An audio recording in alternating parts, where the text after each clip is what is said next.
So I'm going to ask you this then, and this is another post you made. This is in 2022 around the convoy. This is on January 29. There have been numerous pictures of Nazi flags, Canadian flags with swastikas. The Terry Fox statue was defaced. Sorry. Anyone attending this would have seen that. I have never accidentally walked into an event where the Nazi flag is being flown. The history of the organizers is well known. I would never be caught doing anything close to an event organized by those who have organized this. So I think you're aware, but I was one of the lawyers for some of the protesters that were in Ottawa. I was in Ottawa at the time, or most of the time. And I'm really disappointed with how elected officials responded. This would be, one of them. Mm-hmm. It was an act of civic engagement, although a little bit unsophisticated, maybe loud. Mm-hmm. But crying went down. To suggest people were defacing the Terry Fox statue is completely wrong.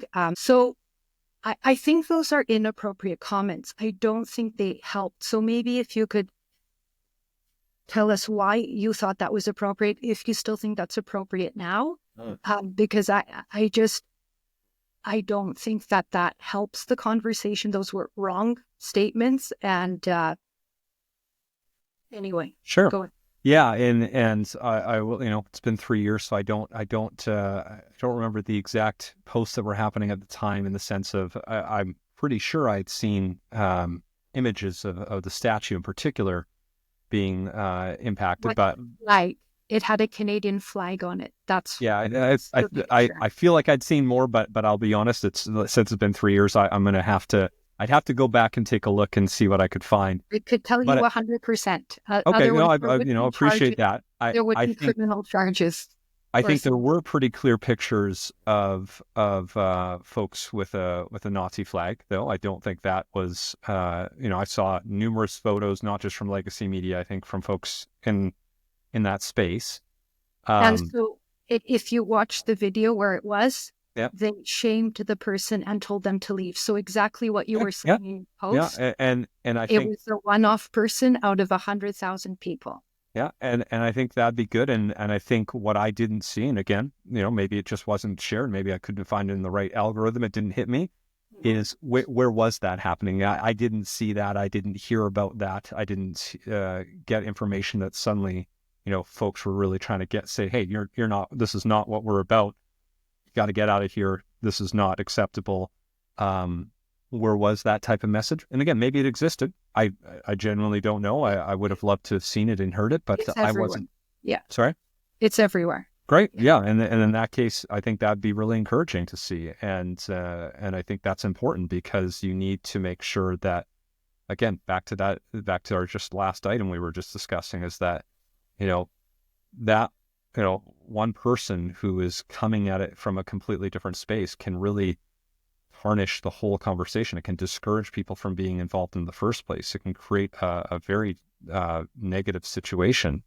And so I'm glad to hear that, if people are doing that, that's good. I'm glad you said you were there and listening in and heard people getting rid of that person. So that's what I would want to see. Right. Yeah, because it just went further that the history of the organizers is well known. This is your commentary. I would never get caught anywhere close. So the organizers and the protesters I was involved with said this is a peaceful event. This is respect the police, all of that. But none of that I noticed was shared. And going back to how we started is engaging with our citizens, is I suspect that about 30% of your own constituents in Edmonton shared the views of the convoy at that time. At that very time you made those comments. So how do you think that your constituents that had that same view, and then it's grown, I think, since that people accept and thank and are appreciative of what the protesters did. But the 30% that were in support at the time that you made those comments, how do you think that they felt when you made those comments online to them? Yeah, great question. So, I mean, it's something that I actually ran into folks like that when I would go door Okay. knocking Yeah. afterwards, right? As mentioned, that was a couple months after the 2021 election, but I go door knocking typically every month. So I was out in communities, knocking on doors, going to community events, and I would run into not a ton of people, but some people who uh, were more supportive of what that was going on there. And we would have sort of the same conversation to say, hey, this is what I had a concern with. Here's what I saw. Here's some images. Here's what I had information on.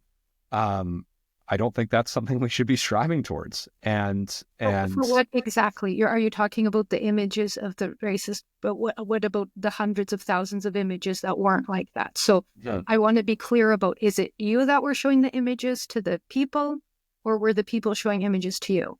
I think it's a combination, right? I mean, I had people who would share things that they saw, which was great. I would share what I saw, have access to that, and we'd have dialogue about it. It didn't come up a lot of the doors, to be honest. I can think of maybe 10 to 20 conversations I had around that time.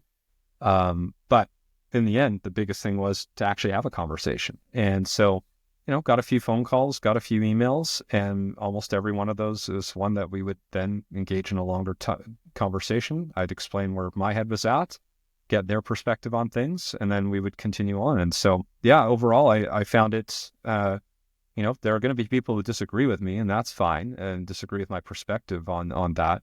But I never sort of shunned somebody. I had a more prominent example, maybe about what was it, a little over a year ago, maybe a year and a half ago, about this conversation around this idea of 15-minute cities. And I went on and talked about to people how no, like this is all about land use. It has nothing to do with actually restriction of movement.